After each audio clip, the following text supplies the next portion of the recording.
Deu certo, Lívia? Sim. Tá. Então, oficialmente, estamos na nossa segunda aula, né? Onde a gente vai falar sobre aforismo de Hipócrates um pouquinho, vamos falar sobre órgão de Hahnemann e vamos falar sobre a nossa matéria médica, sépia. Agora que estão todos aqui na sala, a gente vai falar sobre, então, o que é esse projeto. O projeto Descomplicando a Homeopatia veio com o intuito de trazer mais elucidação de forma bem clara, uma linguagem que todo mundo possa entender, porque eu estou na cidade interiorana, e as pessoas tinham muita dificuldade em saber o que é homeopatia, para que servia isso, né? Achava que era chás, achava que eram óleos essenciais, e aí eu vi a necessidade da gente falar com mais clareza e falar mais sobre a homeopatia, né? Então eu comecei com esse projeto Descomplicando a Homeopatia, fazendo vídeos bem curtinhos mesmo para o Instagram, e o negócio começou a repercutir de forma legal, e aí a Lívia sempre falando sobre a gente dar essas aulas de forma mais profunda, explicando as matérias médicas, e aí surgiu então a ideia de falar sobre medicações para traumas. Por que a medicação para trauma? Porque a demanda em nossos consultórios cada dia está maior, né? Vocês sabem disso. A gente está numa sociedade doente, onde as pessoas vêm de relacionamentos muito tóxicos, e muitas vezes elas normalizam essas relações tóxicas, e estão extremamente adoecidas e não entendem o porquê, né? E vão em médicos e procuram especialistas e parece que nada dá jeito. E quando chega até nós, a gente deixa a pessoa falar. E a pessoa muitas vezes fala ali por 40 minutos ininterruptos. E aí você percebe que ela precisa falar, né? Ela precisa desabafar. E aí sim, depois daqueles 40 minutos é que você começa a sua consulta, né? A sua anamnese muito profunda, investigativa, para saber onde é que estão aquelas dores. A lista de queixa não é uma queixa principal, né? São 10, 15 itens ali que você coloca ali na lista. Parece uma sopa de letrinhas. E aí a gente começa a descortinar, então, aquele ser humano e ver que atrás dele tem muita história, tem muitas queixas e tem muitos traumas. Então, por isso que nasceu esse projeto de estudo de matérias médicas para trabalhar traumas, né? No primeiro dia, a gente trabalhou arsênico, beladona e mercúrio, e hoje a gente vai trabalhar sépia, né? Que é um grande medicamento também, juntamente com o estafisagre, com o sativa, que a gente vai trabalhar em outro momento, mas que trabalha traumas, né? E a gente vai descortinar, então, o que é a sépia hoje. O intuito dessa fala é que ela consiga materializar diante de nós o que é uma sépia, para que vocês nunca mais tenham dúvida, né? Bater o olho naquela cliente ou aquele cliente, a gente fala, esse aqui precisa de sépia, ou não, essa precisa de sépia, né? Então, o intuito é esse, né? Só que antes de falar de sépia, a gente vai falar sobre aforismo de Hipócrates e Organon. Antes de passar os slides, eu queria ler primeiro, tá? Pra quando a gente começar os slides, aí eu não vou aparecer e eu fico meio perdida. Então, eu vou começar com uma pequena leitura aqui de aforismo de Hipócrates. Hipócrates, para quem não lembra, não sabe, é considerado o pai da medicina. Ele viveu 470 até 370 antes de Cristo, 460. E ele tinha uma sabedoria fantástica, aonde ele fala sobre os cuidados gerais, que hoje é tão pouco falado, até mesmo os nossos avós parece que estão esquecendo desses cuidados gerais, né? Mas quando uma pessoa fala sobre esses cuidados gerais, vai ser uma pessoa mais velha e vai ser extremamente criticada e considerada que está demodê, né? Ela está falando, não está falando coisa com coisa mais, né? E a gente vê a importância desses cuidados gerais que é trazido por Hipócrates. Então, no parágrafo 3 e no parágrafo 5 de Hipócrates, de aforismo de Hipócrates, ele fala o seguinte: nos atletas, no estado de saúde levado ao extremo, é perigoso. Permanecer estacionário é impossível. Ora, não podendo permanecer estacionário, e por outro lado não pode nada mudar, a piora é a única coisa que resta. Por essa razão, é preciso dissipar este estado sem demora, a fim de que o corpo recomece sob novos ares e reparação. Também é preciso não levar ao extremo as atenuações, as atividades físicas, no caso de a gente falando de um atleta, pois há risco, mas ir até o ponto compatível com a constituição do indivíduo, submetida ao regime. Da mesma forma que evacuações provocadas, né, ele fala assim, evacuações médicas, quando levadas ao extremo, são perigosas. Quando você está com a diarreia e também corta essa diarreia abruptamente, também é perigoso. Então, o que ele está querendo dizer aqui? Que quando a pessoa é um atleta e ela adoece, eu não posso simplesmente, sendo um profissional da saúde, falar, olha, você tem que ficar agora em regime, em repouso absoluto e não fazer mais nada. Mas mal você pode andar da cama para o banheiro, somente, não vai fazer mais nada. E a pessoa é acostumada a, né, a fazer uma ginástica ali extremamente de alta performance, 6 horas diariamente. E aí você fala, olha, agora você tem repouso total, você não vai fazer mais nada, né? Então, que a gente respeite esse ser humano como ele deve ser respeitado. Olha, vamos fazer o mínimo? Ou vamos fazer alguma coisinha? Se você se sentir bem, se você sente a necessidade de dar pelo menos uma volta ao redor da casa, que dê, né? Mas não tire tudo dela. E a gente faz isso demais, eu trouxe esse exemplo porque a gente faz isso demais com o idoso, né? Quantas vezes o idoso adoece e quando ele sara, ele volta à sua atividade normal, a família junta ali tudo e fala, olha, daqui para frente, senhora ou o senhor não faz mais nada. Não vai uma casa, não lava uma louça e não faz mais nada. E de repente você percebe que a pessoa fisicamente está muito bem, mas só que ela começa a adoecer, mentalmente falando. Começa a ficar triste, melancólico, né? E a família, não, a gente está fazendo tudo para ficar alegre, que ela não precisa fazer mais nada. Mas quem disse? No momento que a gente perguntou se ela não quer fazer mais nada. Então, a gente não pode desrespeitar esse ser humano, né? A homeopatia está aqui para isso, para poder respeitar, para olhar esse ser humano com muito significado e sempre dar validade naquilo que ele pode fazer. Vocês imaginam uma pessoa que bordou a vida toda, né? Que trabalha com trabalho manual e simplesmente por causa de uma alergia que ela tem, eu tiro tudo, absolutamente tudo dela e nunca mais devolvo aquilo que ela dá conta de fazer. Então, é isso que Hipócrates falava, né? Para ter esse respeito, para ter esse limiar, para ter esse olhar mais humano, de compaixão mesmo, né? Mas aceitar que o outro faça aquilo que ele dê conta de fazer. Por exemplo, a pessoa que está com câncer, ela entra na quimioterapia lá, né? E aquele estômago é ruim, e o médico corta tudo. Olha, não pode pão, não pode leite, não pode massa, não pode isso, não pode. E a pessoa vai falar, vou comer o quê? Nunca gostei de comida integral. Mas agora eu vou ter que comer só comida integral? Agora você imagina a pessoa já está sofrendo, padecendo, fazendo aquele tratamento horroroso que é o tratamento para câncer, necessário, a gente sabe, mas ele é triste. E eu tiro todos os prazeres dela, inclusive daquele pãozinho que ela gostava de comer de manhã. Né? Então, é isso que ele fala, que a gente fale sobre a moderação, mas que a gente não seja cruel com esses nossos clientes, né? No item 5, ele fala justamente sobre dieta. Em uma dieta muito rígida, os doentes cometem excessos e sofrem por isso, pois todo excesso, qualquer que seja, é proporcionalmente maior que nas dietas um pouco menos severas. Assim, mesmo estando em saúde, as dietas muito pobres, regradas, rígidas demais, são também pouco seguras. Ele fala sobre as dietas, né? E na dieta, eu queria que a gente lembrasse uma coisa muito importante, que essa geralmente é dos avós. Quando a gente está naquela gripe terrível mesmo, né? Está acamado ali, fraco até falar chega, estômago fraco, enjoado por tudo nessa vida, e aí vem a avó, uma tigela de uma canja de galinha, bem gordurosa mesmo, né? Bem gordurentinha mesmo, fala, come, porque isso aqui levanta até defunto, né? E a gente tem que lembrar que o nosso organismo está preocupado em resolver o problema da saúde. E aí, se der uma comida muito forte, uma comida muito pesada, ele vai ter que dividir essa energia em duas, para cuidar da saúde e para poder fazer a digestão daquela comida pesada. Então, é isso que ele fala, né? Que a gente tem que ter esse time.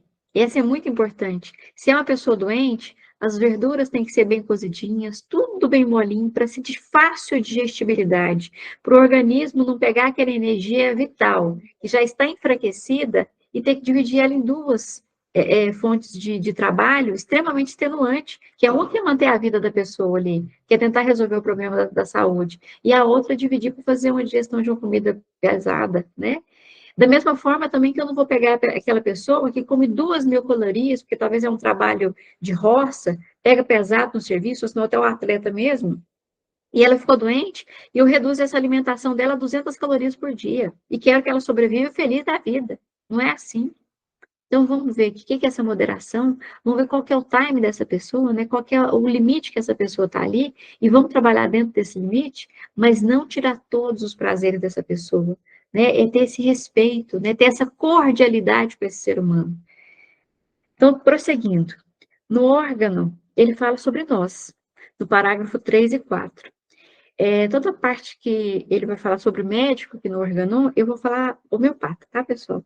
Então, no parágrafo 3, ele diz o seguinte: se o homeopata compreende claramente o que deve ser curado nas doenças, isto é, em cada caso particular, conhecimento da doença e da indicação que vão fazer, se compreende claramente que há de curativo nos medicamentos, que é o nosso estudo da matéria médica, isto é, em cada substância medicinal, em particular, conhecimento das potências e dos medicamentos, se sabe aplicar, segundo os princípios claros e exatos, o que é curativo nos medicamentos ao que reconhece seguramente como doença.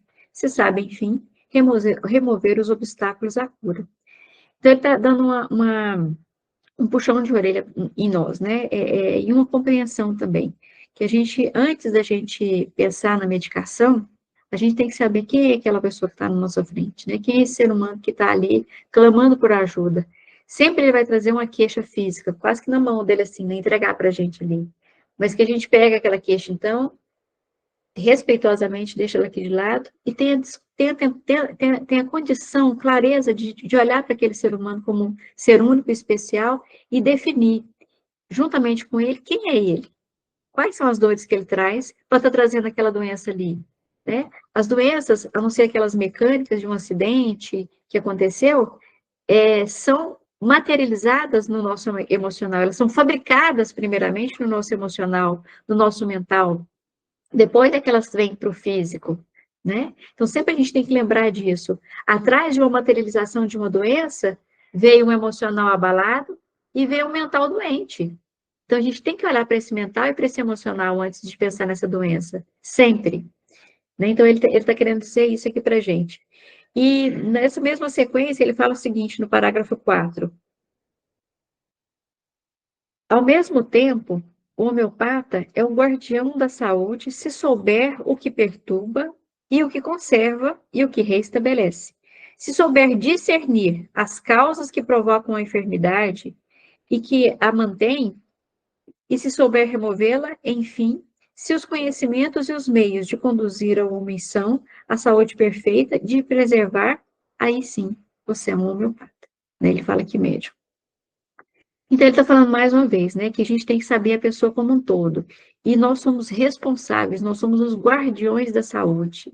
Então, a gente não pode nos submeter a achismo. Nós não podemos nos submeter toma isso aqui que eu acho que vai ser bom. Não, a gente não pode estar nessa casinha. Né? A gente tem que ter certeza do que a gente está falando.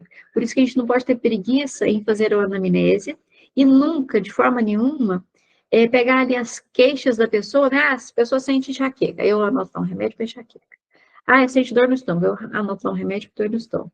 Aí a pessoa sente dor no joelho, eu anoto um remédio para dor no joelho. E deixa a pessoa sair ali um receituário com 6 medicações. Falando, uma vai dar certo, uma tem que dar certo. Vou tentar aqui esse tudo para poder dar certo. Aí nós estamos fazendo alopatia com homeopatia. Né? Então, sempre a gente tem que tentar trabalhar com o mínimo possível de medicação para essa pessoa.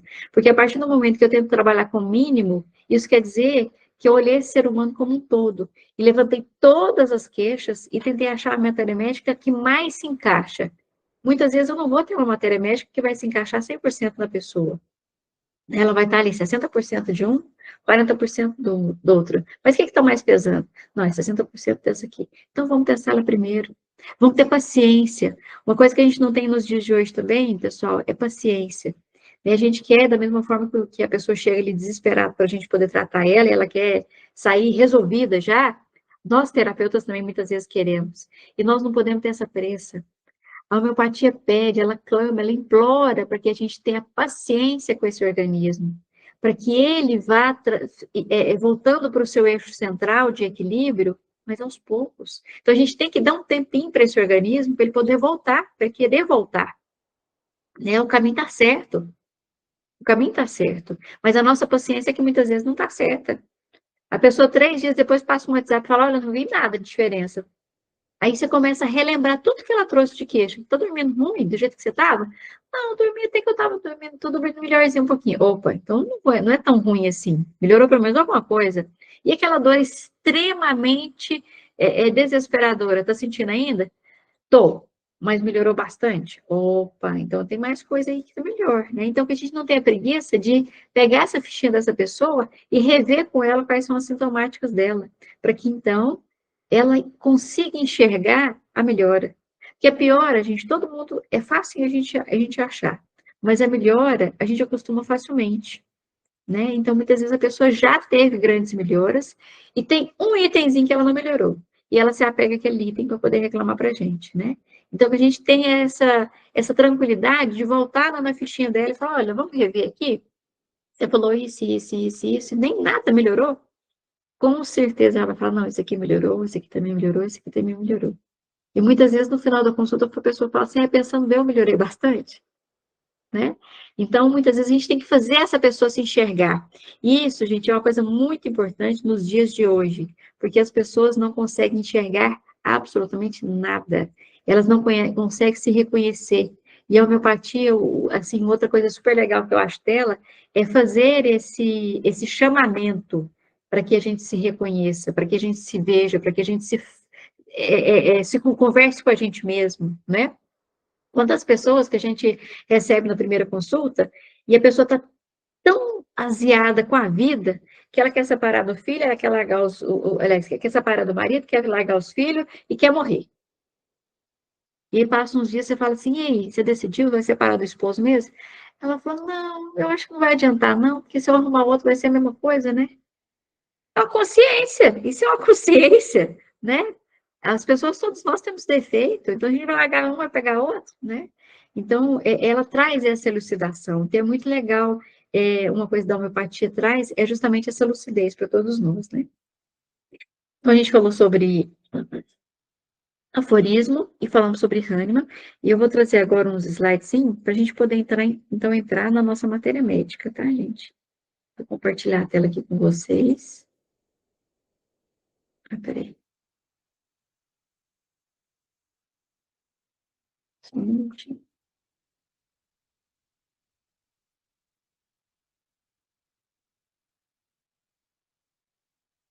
Agora sim. Vou compartilhar.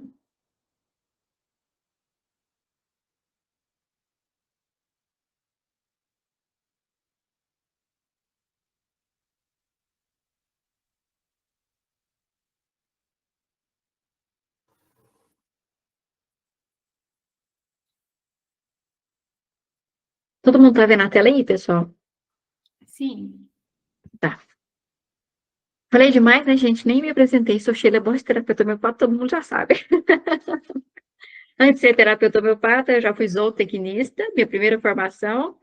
E 2007 a 2009 tive meu problema renal, foi onde eu conheci a homeopatia. E os meus primeiros estudos foram bem empíricos mesmo, de livro. E fiz a minha transição de carreira mesmo, para poder começar a atuar mesmo de verdade na pandemia. Então, tem pouco tempo que eu estou realmente como terapeuta homeopata mesmo, né? O conhecimento da homeopatia já é de longa data, mas assim, formalmente formalizada, né? E realmente decidida em mudar de área, foi na pandemia, né? Então, acho que a pandemia ela foi um divisor de águas para muita gente, e para mim não foi diferente. Então, agora nós vamos falar então sobre sépia, mas antes disso eu só queria deixar essa mensagem de Hahnemann para vocês, que a medicina verdadeira deve seguir fielmente as leis da natureza, impressas por Deus em sua criação. Então, tudo que está na natureza, ela está ali a nosso favor, e é onde tem as grandes curas, né, para todos nós. Então, nós falamos sobre aforismo de Hipócrates, de Órgano, e agora nós vamos falar sobre esse animal maravilhoso que é sépia. E aí, eu queria falar sobre o animal antes e vou explicar o porquê. A primeira vez que foi me apresentada essa matéria médica, no primeiro curso que eu fiz, foi deixado bem claro para a gente que sépia era as pessoas que eram desamorosas com os familiares, que o animal, ele botava os ovos e ele jogava um jato escuro para que aqueles filhotinhos nem enxergassem ele, né? E ele literalmente abandonava esses ovos. E essa pessoa era desse jeito. É uma pessoa desamorosa, é uma pessoa de mal com o mundo. Então, foi essa a dinâmica que eu enxerguei sépia e fiquei por muito tempo com essa explicação na minha cabeça, né? E chegaram algumas pessoas no consultório e eu achava que poderia ser sépia. Mas eram mulheres, principalmente mulheres, que falavam tão bem dos filhos, falava da dedicação delas extrema aos familiares. Eu falava, mas eu não posso dar sépia para essa pessoa, então. Então, foi quando eu comecei a me debruçar em cima da matéria médica de sépia, né? E comecei a procurar o simbolismo. Porque é uma coisa interessante também que eu queria falar para vocês, que eu achei muito difícil quando eu comecei a estudar as matérias médicas mesmo assim, em livros mais científicos, né? Hahnemann mesmo, a matéria médica pura de Hahnemann, é muito difícil estudar ela. E eu não conseguia, eu lia, lia, não conseguia entender. E aí eu lembro que eu estudei natro. E aí eu fui lá na parte simbólica de natro, né, que tem no livro do professor Moreno, Metafísica Repertorizada, aonde ele fala sobre o simbolismo de natro, né, que natro é o sal, né, e o simbolismo dele é aquela mulher que na Bíblia fala, né, que é a estátua de sal, né, ela teimou e olhou para trás, e aí ela virou uma estátua de sal. Então, natro sempre está voltado para o passado, né? É aquela, realmente, é a simbologia da mulher que volta o olhar para trás e fica, né? E natro é exatamente isso. E aí fala sobre que o sal é conservante, né? Então, são pessoas conservadoras. E aí, então, abriu-se a chave de como estudar matéria médica, que até então eu não sabia. Como aprender, né? Porque eu nunca dei conta de decorar. Ou eu aprendo, ou eu não sei. É, E aí eu comecei, então, a materializar as matérias médicas na minha cabeça dessa forma, sempre procurando um simbolismo, né? E quando eu fui, então, a primeira vez que eu escutei sobre sépia, eu gravei essa parte, né, dessa mulher que parecia uma megera, né? Essa era a concepção que eu fiz na minha cabeça. E aí, quando eu fui estudar sépia, eu fui procurar o simbolismo. Então, não tinha muita coisa nos livros ali sobre o simbolismo do animal. Então, eu fui atrás de estudar, né, a etiologia do animal, ou seja, qual que é o comportamento desse animal. E aí, olha só o que os biólogos dizem sobre sépia. Que sépia, primeiramente, ele é um animal, ele é um molusco, né, da família dos celópodes, parente ali da lula e do polvo, só que ela é menorzinho um pouquinho, e ela bota em torno de 300 ovos em cada ovoposição dela. Então, já começa por aí. É algo desproporcional para o tamanho do animal sépia. É, e ela é um animal muito inteligente, né, da mesma forma que a família do polvo da lula também é. A sépia também é um animal inteligentíssimo. E ela tem uns subterfúgios onde ela faz uma mimetização, né, que como se fossem umas luzinhas, são luzinhas mesmo, né, que ela vai trazendo através de ondas ali, né, quando ela quer seduzir, né, na época do acasalamento, quando ela quer hipnotizar o agressor dela, porque o agressor dela não a ataque, então ela faz essas questões também. E o que ela faz na ovoposição dela? Ela não é qualquer animal que vai lá e espelha aqueles ovos e pronto, acabou. Ela vai expelindo os ovos e ela procura uma pedra, né, um coral, uma superfície firme para ela poder fazer aquela ovoposição. E aí ela tem a preocupação de fixar, de atar ovo por ovo naquela superfície, né? Então ela como se ela cuspisse uma gelatinosinha e colasse o ovo. Cuspisse uma gelatinosinha e colasse o ovo. Então ela tem essa preocupação de afixar todos esses ovos nessa superfície. Então, vocês imaginam que até o livro do professor Moreno, ele fala assim que é como se fosse uma costura, né? Ponto por ponto, ela fixando aquele ovo ali. É como se ela costurasse ovo por ovo ali. Isso é muita coisa, né? São 300 ovos, em média. Então, depois que ela termina esse trabalho todo, é extremamente exaustivo, né? Ela fica ali por um tempo infinitamente grande para um animal que se locomove, fica ali o tempo todo se mexendo, né? Então, é um trabalho extremamente árduo. Depois que ela faz todo isso, esse trabalho, aí na gelatinazinha que ela fixa esses ovos, ela já tem o cuidado de tingir essa gelatina, para que esses ovos fiquem num lugarzinho mais escurinho, para que eles sejam mais imperceptíveis aos predadores, né? E quando ela finaliza tudo isso, ela joga mais um jato para poder escurecer mais um pouquinho aquela gelatina ali, e aí ela sai daquele lugar ali. E esse jato tem outra função também, que é de, além de escurecer um pouquinho mais aqueles ovos para poder protegê-los, é dela se proteger também, porque ela sai ali no estado de exaustão total. Ela sai ali em frangalhos, né? E é tanto que ela se refugia, porque poucos dias ela morre. E ela morre antes mesmo desses ovos eclodirem, né? Então, o animal sépia, ele faz esse abandono do ninho. Só que adiantaria ele ficar ali sendo que ele vai morrer, né? E aí a gente já começa, então, a entender, a desenhar quem é essa personalidade sépia. Por esse grande achado que é a gente estudar o animal, é estudar essa simbologia, né?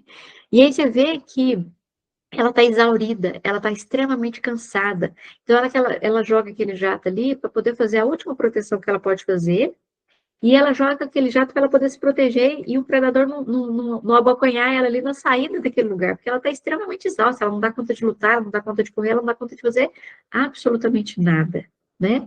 E ela se refugia e logo em seguida ela entrega os pontos, né? Ela morre.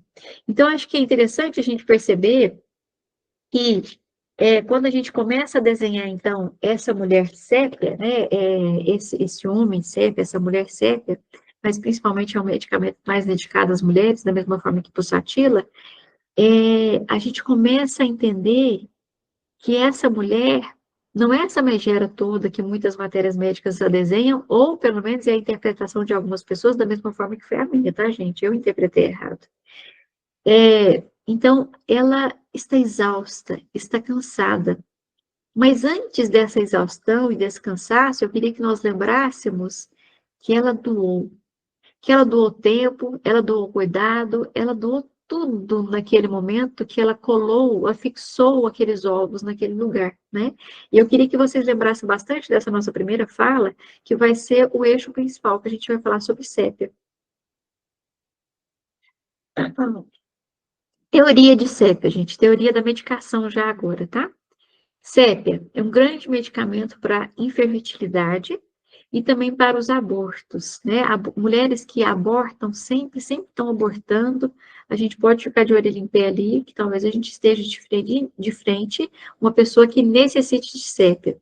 Uma coisa importante também, gente, outro medo que eu tinha também era uma pessoa que não apresenta nada de sépia. Vocês vão ver que a gente vai construindo essa pessoa no decorrer da nossa fala. E aí você vê que ela não tem nada de sépia, né? O corpo, o biotipo dela não é de sépia, o sorriso dela não é de sépia, não tem nada de sépia. Mas ela tá com jeito de sépia. E a gente fica naquele medo, né? Eu dou ou não dou?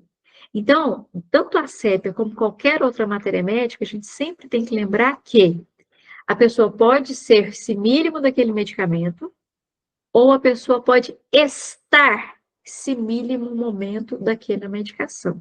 Né? Então, a gente não vai olhar a sépia como somente similitude,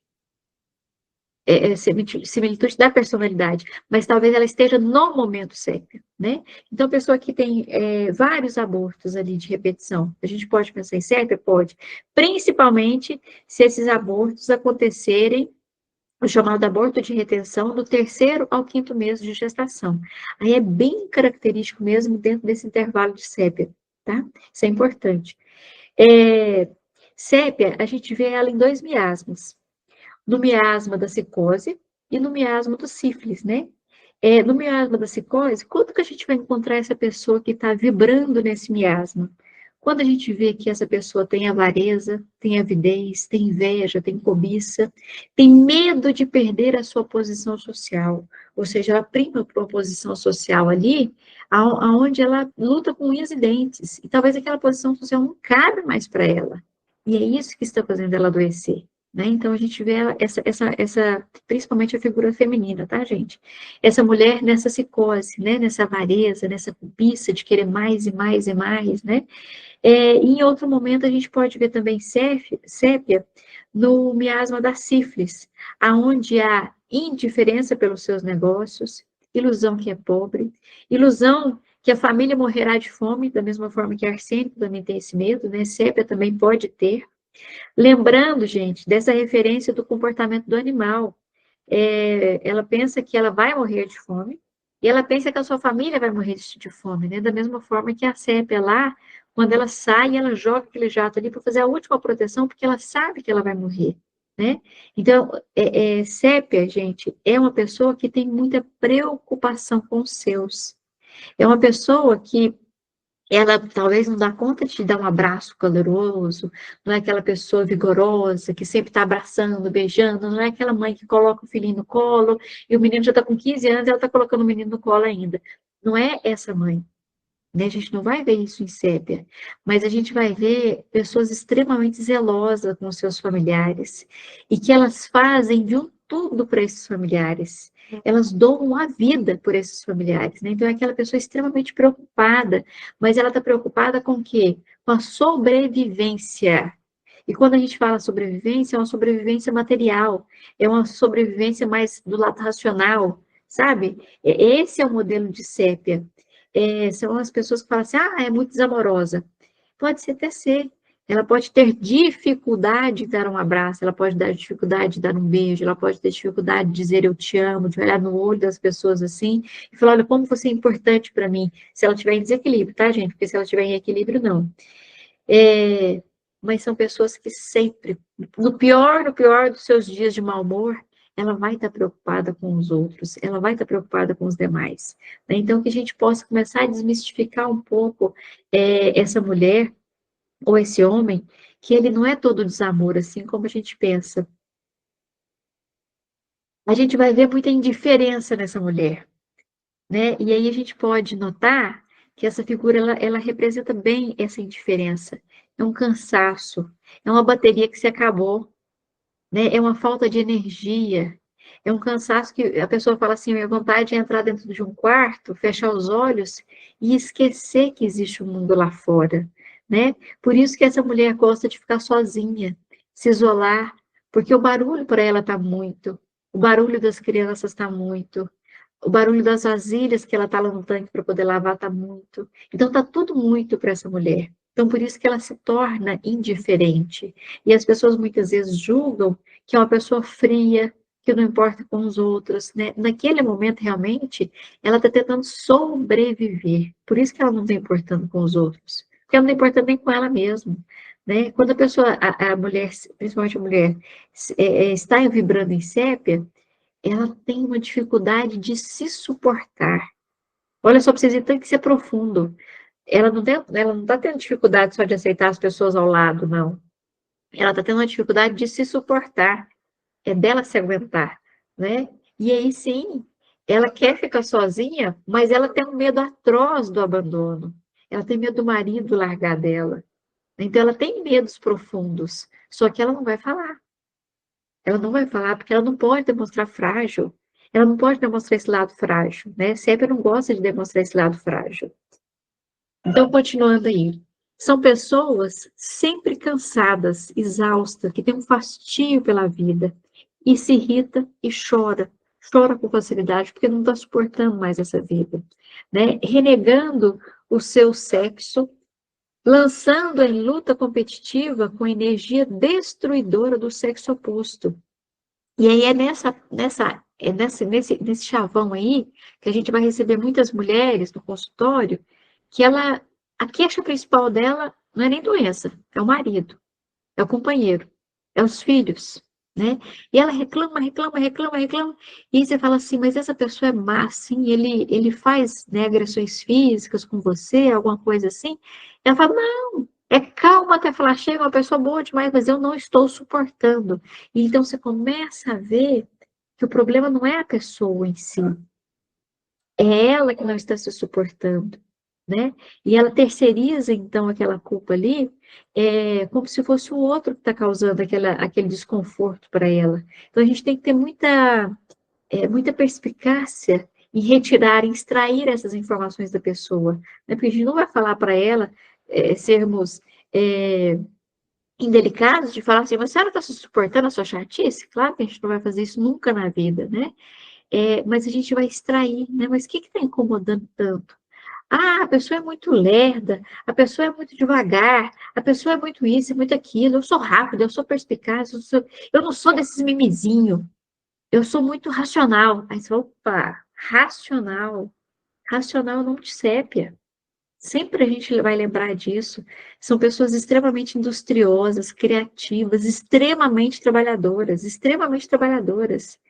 e muito racionais. Vocês, com certeza vocês já viram algum de nós aí já deve ter falado isso, ou a gente já viu algum familiar falar isso. Quando uma pessoa está doente, a pessoa fala assim, fulano de tal está doente, você viu? Ele falou, não, não vi não. Nossa, mas você nem lá vai visitar, eu não sou médico. Quem tem que ir visitar é o médico, não é não? Eu não sei sobre nada da doença, a pessoa não é da área de saúde, né? Eu não sou da área de saúde. Não sei o que eu vou fazer com a pessoa que está doente. Então, ela tem que visitar um médico. E a família toda vai falar assim, nossa, mas como você é frio. A pessoa está doente e você fala desse jeito. Então, ela tem essa racionalidade, sabe? Ela tem essa perspicácia do que ela dá conta e do que ela também não dá conta. Ela tem essa condição de saber falar sobre isso com muita tranquilidade, né? E a gente vai achar que ela é fria, mas ela não é que ela é fria, ela está dizendo que ela dá conta, que é tentar achar uma solução. A solução naquele momento é o médico, então tem que ser um médico. É beber água, então vai beber água, né? Então ela é muito prática, né? Muito objetiva nas suas falas. Não continuando. Tá? Antes de biotipo, eu queria falar um pouquinho sobre a medicação. Esse medicamento guarda uma relação evidente de sua origem, né, que é esse animal, nos fazendo refletir sobre o antagonismo, tanto a procriação, ou seja, tantos ovos, e logo os abandona. Mas ela morre depois, logo em seguida. Abandona porque vai morrer, ou vai morrer por tanta exaustão dessa dedicação, né? Então, essa é uma pergunta que sempre a gente tem que fazer para nós, terapeutas, para que a gente possa entender melhor essa medicação, né? Ela abandona os filhos porque ela vai morrer, ou ela morre de tamanha exaustão dessa dedicação, dessa entrega total a esses filhos, a esse esposo, a essa casa, a essa família. Vocês estão começando né, a desenhar essa sépia? É muito interessante quando a gente olha por esse ângulo mais abrangente, né? Que sépia, ela está querendo sobreviver também. Ela precisa sobreviver. E para ela sobreviver, muitas vezes ela precisa se afastar um pouquinho, porque ela se doou demais. Porque a entrega de sépia, gente, é gigantesca. Ela dá até o último suspiro na dedicação ali ao próximo, né? Então ela fica exaurida, ela cansa, porque a dedicação dela é muito grande. Tá, agora nós vamos para o biotipo.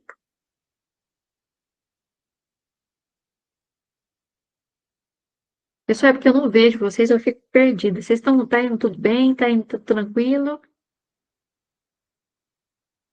Tá ótimo, tô adorando a sépia. Eu também adoro sépia. Acabei de descobrir quem eu sou. Depois nós vamos conversar sobre isso. Então vamos dar continuidade, tá, gente? Eu só dei uma paradinha aqui para saber como é que tá o rostinho de vocês. Biotipo de sépia. Eu queria que vocês olhassem nessa figura aqui. Vocês viram mexendo o mouse? Sim. Tá. Eu vou falar daqui primeiro e depois a gente fala do que está escrito. Sépia, uma das características que a gente chama é o chamado bearing down, né? Que é tudo tá caindo, tudo tá parecendo que tá desmoronando. Então, por mais que seja uma moça jovem, mas a gente vai ver as pálpebras um pouquinho caída, né? Mas tem sua beleza. Sépia pode ser uma mulher extremamente, geralmente são mulheres extremamente elegantes, mas tem esse corpo mais andrógeno, né? Onde os seus ombros são relativamente maiores que seus quadris, né? Ou seja, são pessoas de quadril pequeno. Por isso que tem essa fala que tem esse corpo andrógeno, né? Então, tem esses olhos mais caídos. Sépia pode ter aqui na sua face aqui, manchinhas no rosto, onde parece asas de borboleta, e também aqui no nariz, pode ter uma manchinha como se fosse uma cela de cavalo, né? Como se estivesse posicionada aqui em cima do nariz. Então, pode ser que em algumas mulheres e homens também, a gente vá presenciar essas manchas no rosto. Nem sempre, viu, gente? Eu já peguei pessoas de pele maravilhosa, porque eram pessoas extremamente vaidosas, então faz muito tratamento de pele, e a gente não via nenhuma manchinha, e a pessoa era sépia, e se deu muito bem com sépia. Então, a pessoa sépia, é adequado sépia quando ela está em idade fértil, tá, gente? Mas nós vamos usar também em adolescentes e também em idosos. Mas quando a principal fase que a gente vai pegar uma mulher sépia é na sua idade, na idade fértil mesmo, né? Ela está em pleno vapor de, por exemplo, gestar, né? Então ela tá na sua idade ali de pleno vapor de trabalho, ela está trabalhando muito, ela tem uma vida extremamente corrida, e a gente pode ver que talvez ela entre em desequilíbrio, principalmente nessa faixa etária da vida dela, né? Então, a gente trouxe essa foto justamente para isso, para a gente poder ver que são mulheres elegantes, geralmente são altas, delgadas, né? Ou seja, mulheres geralmente mais magras, de ombros mais largos, quadris estreitos, cabelos negros, pode ter essas manchas no rosto, uma expressão cansada, uma expressão indiferente, e predomínio em mulheres da idade fértil, mas é um grande medicamento também para jovens, a gente vai ver isso. Até em crianças a gente pode encontrar sépia também. Então, essa mulher, ela tem comportamento interessante porque são mulheres muito racionais, né? Então, elas gostam de trabalhos masculinizados, né? Então, são grandes engenheiras, e não é um engenheiro de escritório, é um engenheiro que vai para o campo mesmo, né? Constrói aquelas grandes estradas. São mulheres que trabalham, por exemplo, no mercado financeiro, que é uma área geralmente com predominância maior masculina, são grandes políticas. Então, geralmente são pessoas que estão ocupando lugares aonde geralmente é um lugar mais masculinizado, né? Então, são pessoas que elas pagam alto por isso, né? Vamos pensar, assim, numa figura bem emblemática mesmo, que eu vejo que eu acerto, apesar de não ser morena, é Margaret Thatcher, né? A Dama de Ferro, tão vista no mundo todo como a Dama de Ferro, né? Porque ela era dura nas suas posturas, né? E sépia tem uma característica muito interessante também, que ela tem esse desligamento afetivo dos seus familiares, mas sempre ela tem sonhos grandiosos, ela é muito altruísta, ela pensa no bem maior, né? Ela não pensa só no bem-estar da sua casa, apesar disso é uma preocupação muito latente em sépia, mas ela pensa no bem-estar da sua casa, ela pensa no bem-estar do seu bairro, da sua cidade, e como estadista, falando sobre a Margaret Thatcher, né, ela pensava no bem maior da sua população, né? Então ela comprou inúmeras brigas na biografia dela, fala que ela enfrentava homens, partidos, não estava nem aí, não. Ela fala assim que tem um bem muito maior, eu estou vendo para um bem maior, não é só para o seu umbigo, não, né? E ela falava ali, brigava, né, discutia de igual para igual com os homens ali, né? Então ela não se intimida. Então por isso que ela também não pode demonstrar, gente, o seu lado frágil, né? Então ela não é aquela pessoa mais carinhosa, mais calorosa, porque ela entende que esse lado mais fraternal vai enfraquecer esse lado que ela tem que demonstrar de ser mais durona, né? Então ela entende que isso a enfraquece. Então por isso que ela afasta um pouquinho até mesmo a questão da sua sexualidade, né? Então a gente vai ver isso muito lá quando a gente vai falar sobre adolescente sépia, aonde eles gostam de demonstrar que são assexuais, ou seja, eles não são a menina sépia, né? A mocinha sépia.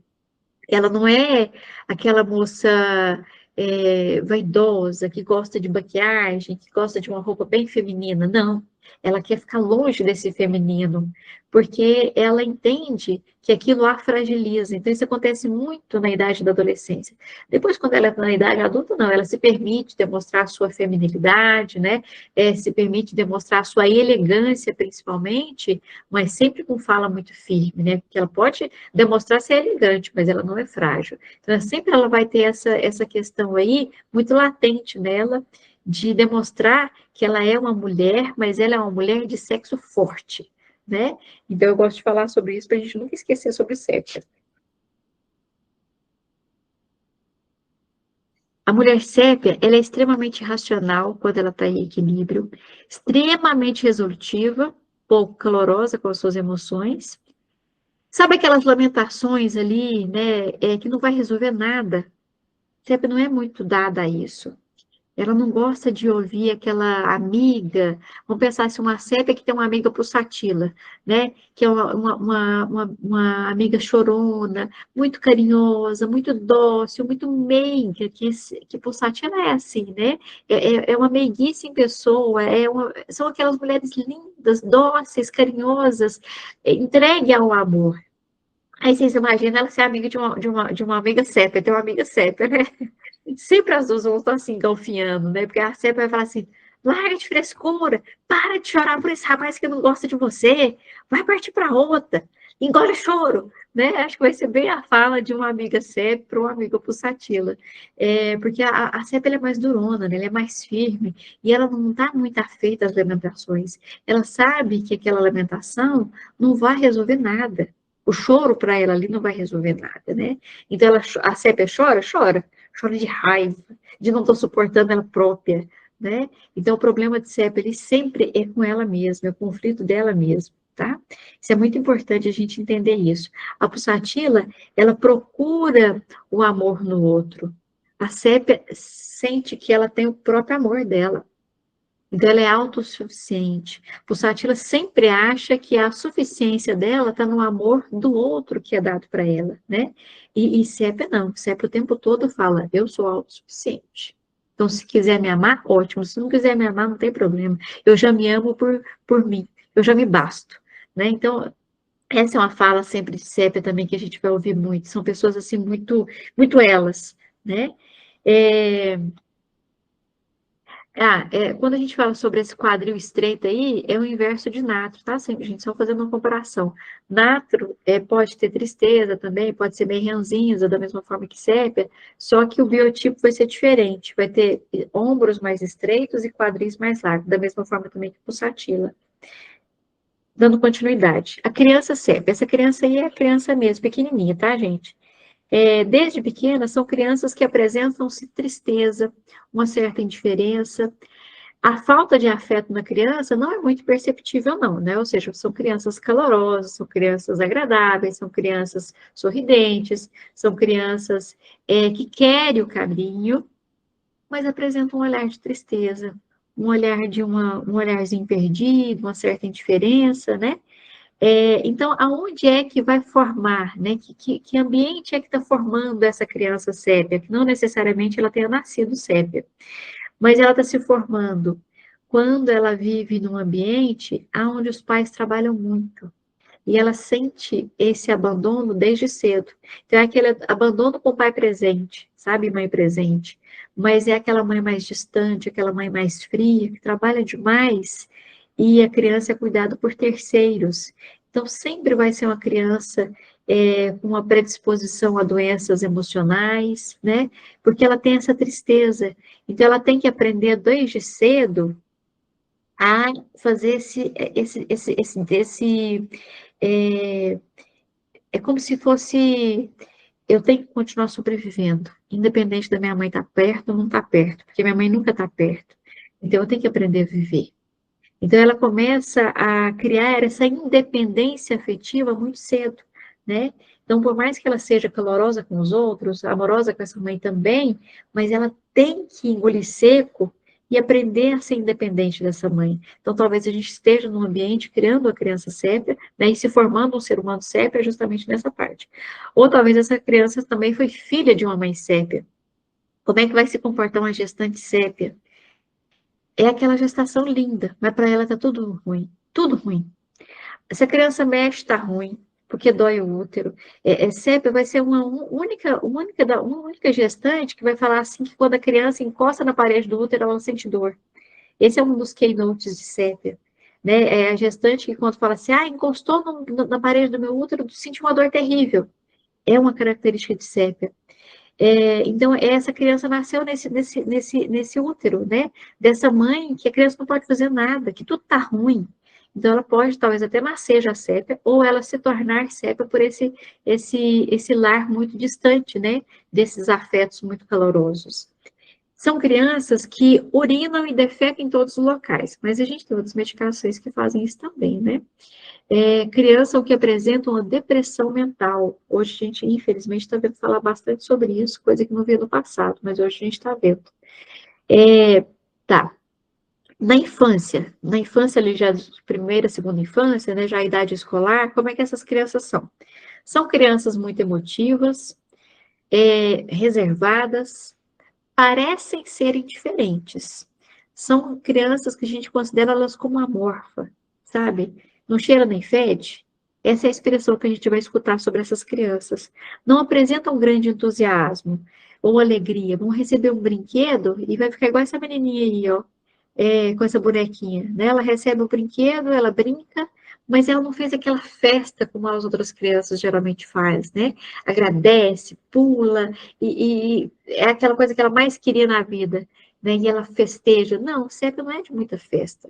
Ela recebe, ela brinca, mas ela não faz muita festa, sabe? Então, são crianças que não apresentam tanta expansividade, né? Quando a criança sépia na idade escolar está em equilíbrio, são extremamente proativas, inteligentes, uma inteligência aguçada, gosta de ler, gosta de matemática, gosta de coisas racionais, né? Ajuda, são super companheiras, ajuda o professor, ajuda aos colegas, só que desde cedo, sépia se cobra muito. Sépia se exige muito. Ela quer ser perfeita, ela tenta fazer suas coisas de forma muito correta, mas ela olha para o outro também exigindo isso. Então, ela exige do professor, ela exige desses colegas, né? Então, imagina aquela criança que está ali fazendo um trabalhozinho de grupo, né? De equipe, e é um trabalhozinho simples, mas o grupo dela tem que ser o melhor. Então, ela é proativa, ela vai para cima, ela é resolutiva, né? Ela quer resolver ali para poder ser o melhor grupo, mas ela exige também dos seus colegas, ela exige do professor, ela tem aquele olhar inquisitivo dos pais, né? Se o pai passa um sinal vermelho, faz alguma coisa errada, ela olha para ele com muita seriedade mesmo e cobra que ele tem que ser certo, porque ele é pai dela, porque ela é mãe dela, né? Então tem que fazer as coisas certas. Então, Sépia se cobra muito, e automaticamente cobra a perfeição do outro também. Então, sofre, né? Então, essa severidade que se manifesta em relação aos outros, aplica-se a ela também. Detesta colocar os seus limites à prova, porque a sua insuficiência, os seus fracassos são coisas que a adoecem na infância. E ela se irrita, né, quando ela sente que ela não deu conta de ganhar aquela competição, porque sépias são extremamente competitivas e elas gostam de ganhar, né? E quando elas perdem, elas fazem aquela autorreflexão bem destrutiva mesmo, né? Eu não valho nada, eu não deveria ter perdido, eu tinha que ter ganhado, eu não prestei atenção. Então, ela tem uma mente masoquista desde cedo.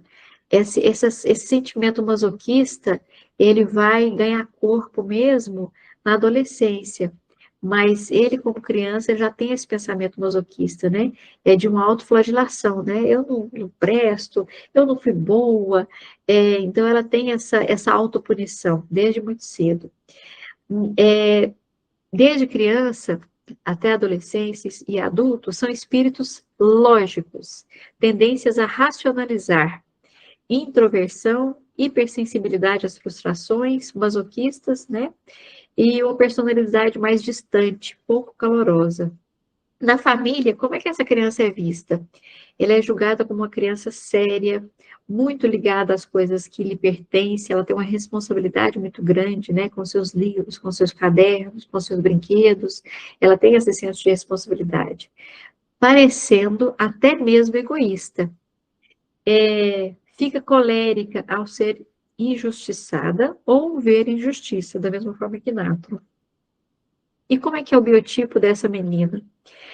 Geralmente, não é sempre, né, gente?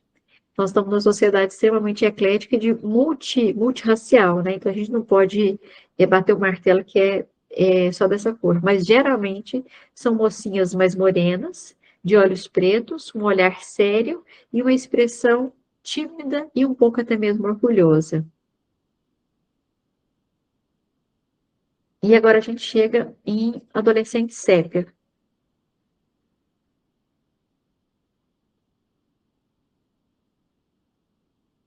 Eu quero para vocês. Pessoal, tudo tranquilo até aqui? Falando muito rápido, está indo bem? Está ótimo.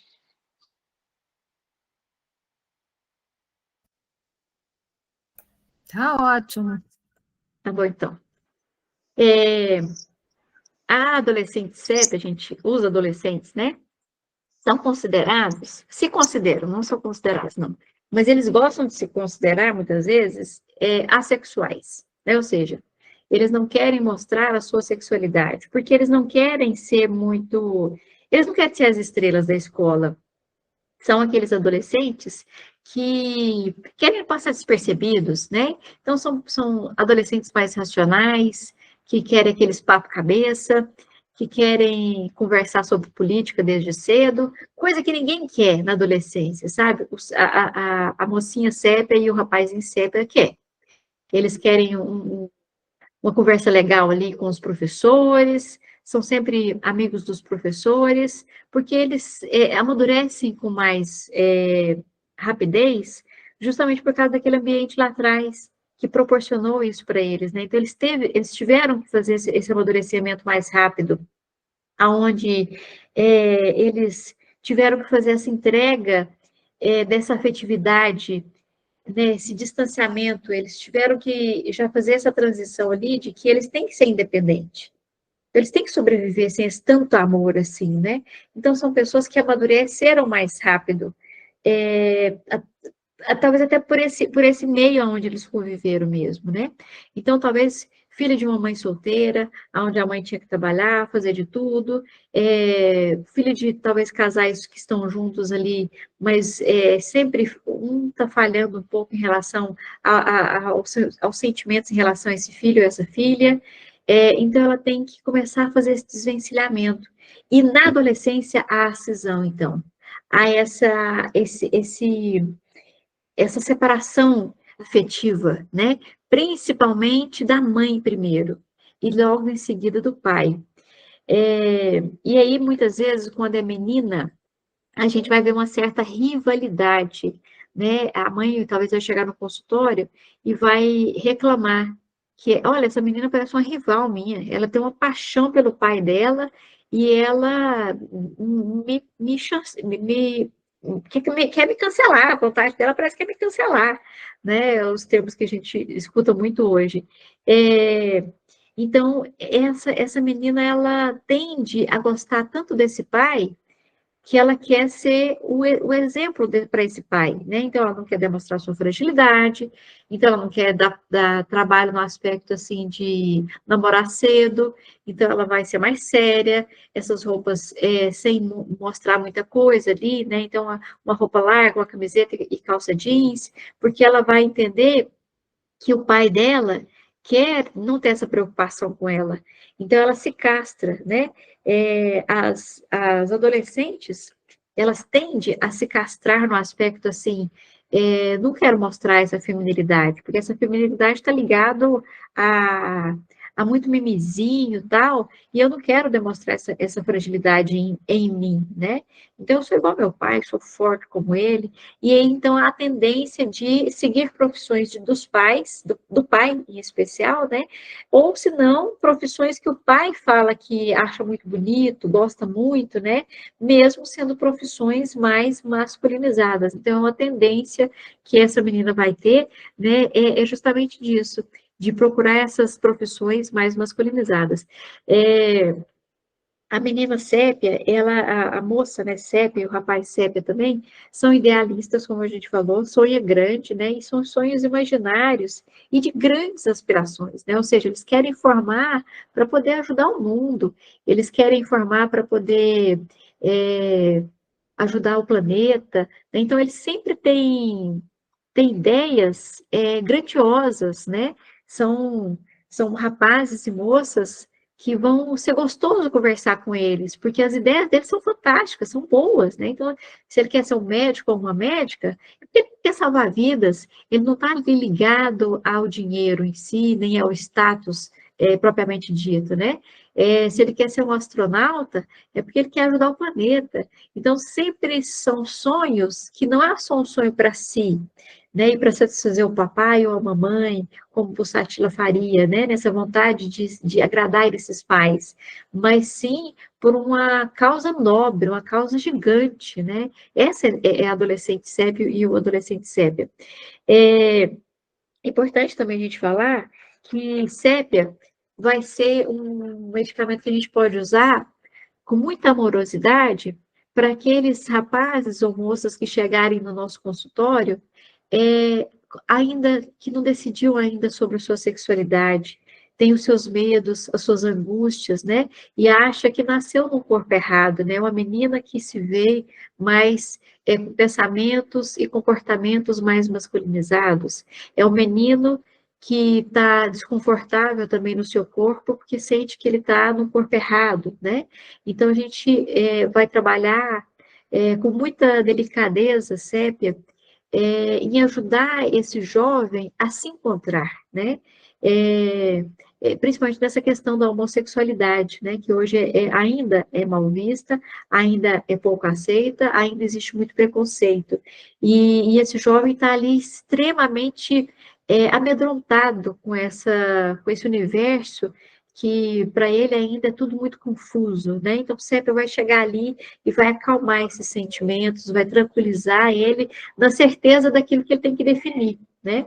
Em ajudar ele a se aceitar como realmente ele é ou ela é, né? Então, sempre é um grande medicamento para quando há conflito nessas mentes jovens sobre a homossexualidade.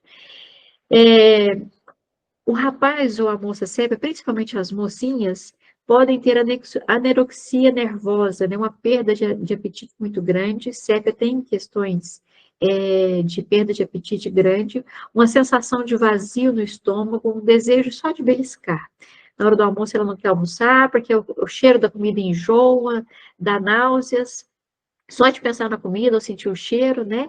E ela vai reclamar da pitose gástrica, ou seja, desse vazio e como se tivesse um peso para baixo, como se estivesse pesando ali esse estômago para baixo, né? E uma pitose também intestinal, como se tivesse um intestino pesado. Sépia também, quando tem seu desequilíbrio, elas vão reclamar de constipação intestinal.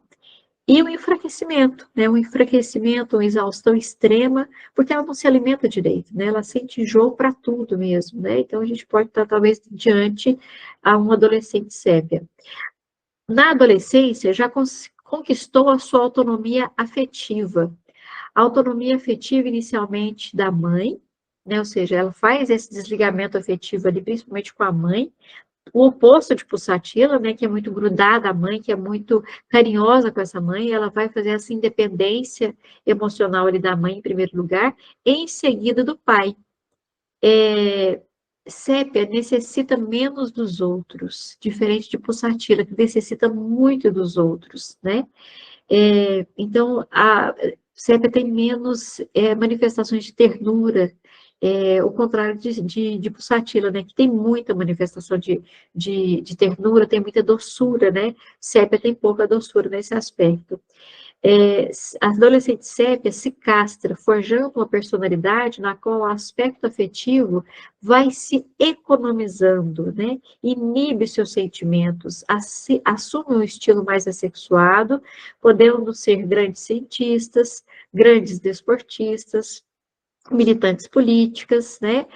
Grandes engenheiros que nós falamos, né? E tantos outras áreas mais masculinizadas.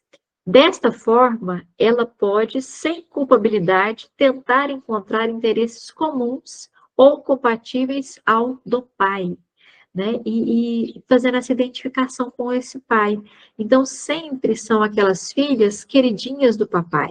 Que a mãe sempre vai falar, o papai ela faz tudo, para mim ela não faz nada. Porque ela tem uma certa rivalidade com essa mãe, principalmente quando é uma mãe, vamos pensar uma mãe pulsatila, né? Que é aquela mãe mais carinhosa, que gosta de abraço, que gosta de beijo, que gosta de receber também. E ela não vai estar muito afeita a isso, né?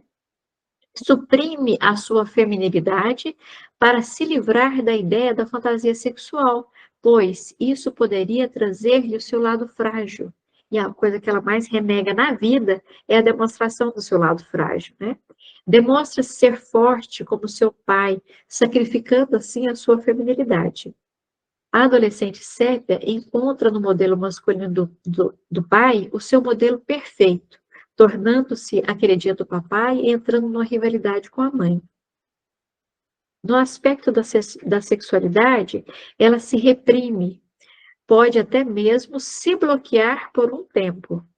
Entra no processo de negação da sexualidade por um desejo masoquista de repressão, podendo invadir o campo da consciência, provocando uma implacável negação do seu próprio corpo. É o que nós falamos sobre a homossexualidade muitas vezes, né? Certo, na idade adulta. Aí na idade adulta eu queria que a gente prestasse bastante atenção, porque tem uma beleza muito grande nessa flor, como vocês podem ver. É uma flor que quando estava na água, né, ou na terra, era uma flor que era amarelinha, com as pontinhas bem rosas ali, bem bonita mesmo. Então ela foi uma flor extremamente exuberante, muito linda.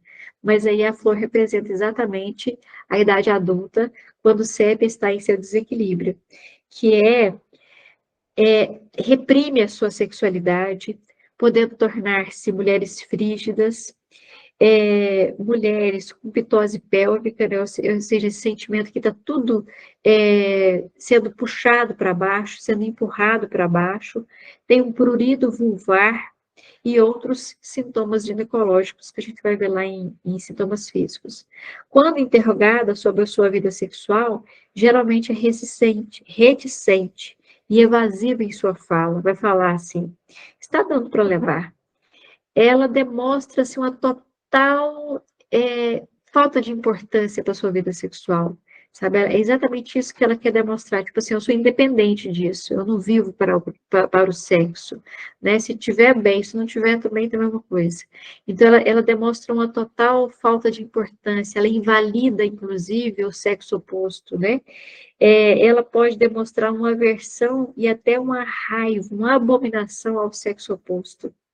Então, por isso que a gente vai ver muitas mulheres que pode sim, né, ter sido ferida nesse relacionamento, talvez um relacionamento que houve uma traição, e era uma pessoa que ela admirava muito, talvez era um homem que ela admirava muito, e ele trai ela, e ela se transforma numa pessoa sépia, né, ou seja, ela murcha, ela se apaga para a vida, ela o fogo dela apaga, né? A vivacidade dela apaga, o entusiasmo dela apaga, ela se torna essa flor murcha, né? Que carrega a lembrança de uma beleza muito grande do passado, mas hoje ela é ressentida, ela é chateada com o mundo, né? E tem um cansaço. Sépia sempre vai falar, gente, de um cansaço. É um cansaço extenuante e inexplicável. Porque muitas vezes não é que ela está trabalhando tanto, mas ela está cansada. E o cansaço dela não é um cansaço assim, eu estou cansada de arrumar a casa, eu estou cansada do meu trabalho, eu estou cansada dos meus filhos. É um cansaço generalizado, ela tem um cansaço da vida. Esse é o cansaço sépia, é o cansaço da vida. Ela está exausta, ela está exaurida. Lembra lá do animal que botou aquele tanto de ovo e colou um por um, né? Ele sai de lá até cambaleando, de tão cansado que ele está. Sépia é exatamente essa figura. Características da pessoa sépia. Quando está em seu desequilíbrio, são pessoas pessimistas, negativas, insatisfeitas, em especial na vida adulta. Mal-humorados, indispostos, muito críticos, hipócrita, irritável, muito irritável, abatido, sempre com aspecto cansado. A pessoa sépia não está cansada de uma coisa, mas é um cansaço da vida. Nada a deixa feliz. O mundo está preto e branco. Extrema repugnância da vida, sente como se não pudesse suportar nada mais. Não consegue suportar a própria vida. Então dá vontade de suicidar. Ela sente vontade, né? Tem pensamentos suicidas. Sépia, quando em desequilíbrio, são pessoas. Quando estão em equilíbrio, tá, gente? Quando estão em equilíbrio.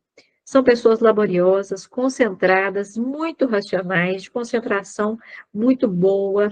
E quando estão em desequilíbrio, já tem uma consciência como se fosse deteriorada, sabe? Parece aqueles pensamentos intelectuais que não condizem com a pessoa estudada como é. Ela não está falando coisa com coisa ali muitas vezes, né? É aquela memória débil, está esquecendo demais quando ela está no seu desequilíbrio.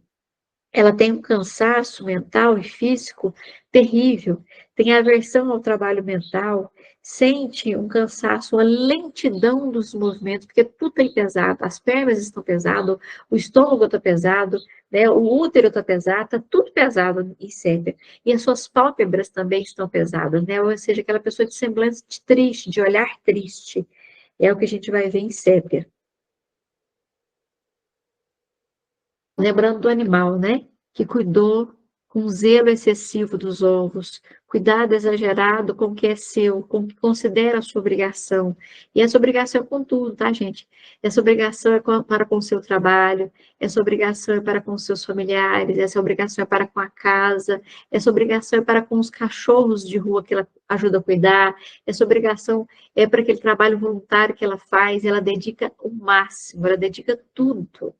Então, ela está cansada, porque ela dedicou demais, ela doou-se demais. Lembra sempre, a pessoa sépia, ela se doa integral, né? Então, ela cansa com toda a razão, né? Por essa doação exaustiva.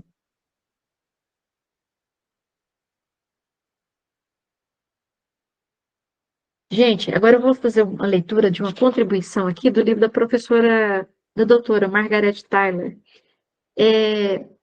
Deixa eu colocar a imagem aqui, porque essa não pode faltar. Todo mundo tá vendo essa mulher aí? Esse desenho? Talvez muita gente já viu na internet. Sim. É a contribuição da professora Margaret Tyler, não foi ela que fez esse desenho. O desenho é que ele é exatamente o que fala o texto dela. Fala assim: sépia tem sido chamado remédio da lavanderia, e não é sem motivo. O quadro dela, mãe de uma grande família, pálida, amarela e cansada, no dia de lavar roupa. Ela está transpirando profusamente, o suor escorre das axilas. Ela não pode ficar fechada em um ambiente por causa do calor, do abafamento, que a fazem sentir desfalecer.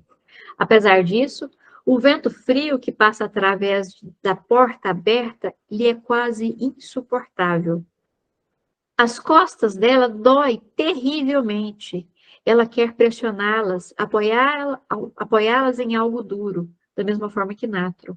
Ela sente que deve se sentar, ou pelo menos cruzar as pernas, porque todo o conteúdo abdominal parece estar sendo pressionado para baixo e saindo de dentro dela.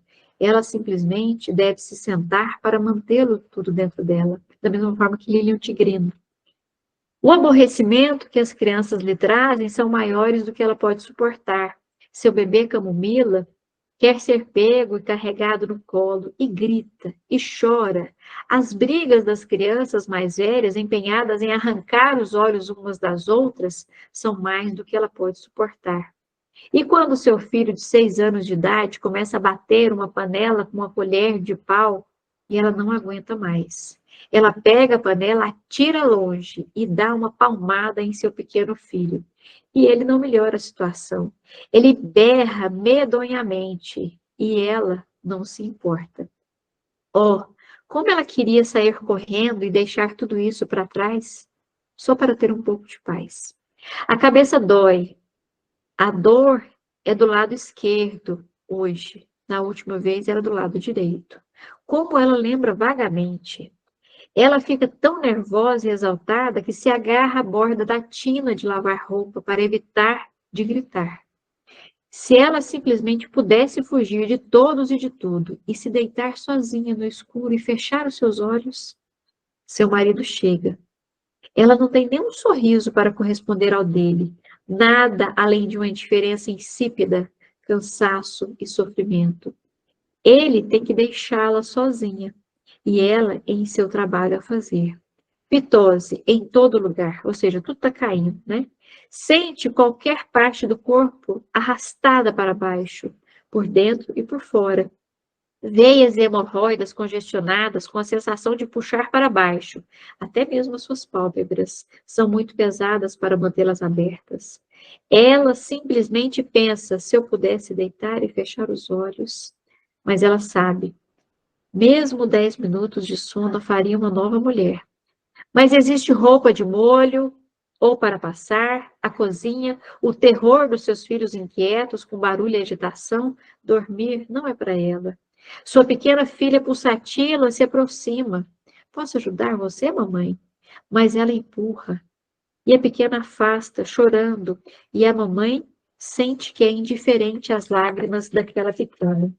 O jantar está sendo preparado e o cheiro da comida a deixa com um enjoo mortal. As crianças estão com fome e seu marido espera pelo jantar. Ela está indiferente, deixa-os esperar. Ela está irritável, indiferente, apática. Ela o olha e ele a olha tristemente. Seu rosto inerte perdeu seu contorno, sua exuberância, suas linhas amáveis, faixas ou grandes manchas amarronzadas na testa e em forma de cela sobre o nariz e nos ossos da bochecha. Ela era uma moça bela e radiante quando ele se casou com ela, e agora ela é sépia. Dê a ela o seu remédio e ele virá lhe agradecer e lhe abençoar por ter devolvido a esposa que ele escolheu e amou. Esse texto de Margarete, eu acho que não precisa falar mais nada, né? Ele é exatamente a representatividade de Sépia na sua integralidade, né? Eu gosto bastante porque a figura ali, né, da mãe ali exaurida, ali lavando as vasilhas ali, uma panela cozinhando ali no fundo, e panela no chão ali para poder lavar, e menino berrando, né? É exatamente a figura de Sépia. E aí eu queria trazer isso para os nossos consultórios, né? Quantas mulheres nos dias de hoje, aonde a mulher muitas vezes ela é arrimo de família, ela sai cedo, ela tem que trabalhar, ela tem que chegar em casa e arrumar essa casa e dar conta de organizar esses filhos. Muitas vezes tem marido, muitas vezes não tem marido, mas muitas vezes ela tem que resolver as coisas para esse marido também. E ela simplesmente está cansada. E ela está exausta, ela está irritada, porque ela não quer mais. É a mesma coisa a gente viver uma vida que a gente não quer. É exatamente isso, né? E aí eu pergunto para vocês, quantas mulheres no nosso país, né, e fora daqui também, estão sepiando na vida, né? Ou seja, estão vibrando nessa característica de sépia, né? Que teve um lar que não houve amor, que houve abandono, que talvez passou por abusos, que é o grande tema dessa aula, né? São os abusos que a gente sofre, e ela tem que aguentar essa vida, sem compreensão, um monte de julgamento, né? A mãe julga, a sogra julga, as cunhadas e os cunhados julgam, Muitas vezes esse marido julga, mas o marido tem uma lembrança. Um dia ela foi dócil. A mulher da qual eu me apaixonei era dócil, ela tinha um semblante bonito, hoje está acabada desse jeito e mal-humorada, né? Então, a gente sempre tem que ter esse olhar de muita compaixão, porque hoje, nos dias de hoje, a gente vai encontrar muitas mulheres céficas, né? Em todos os lugares. De norte a sul do nosso país, a gente vai encontrar. Tudo bem, pessoal?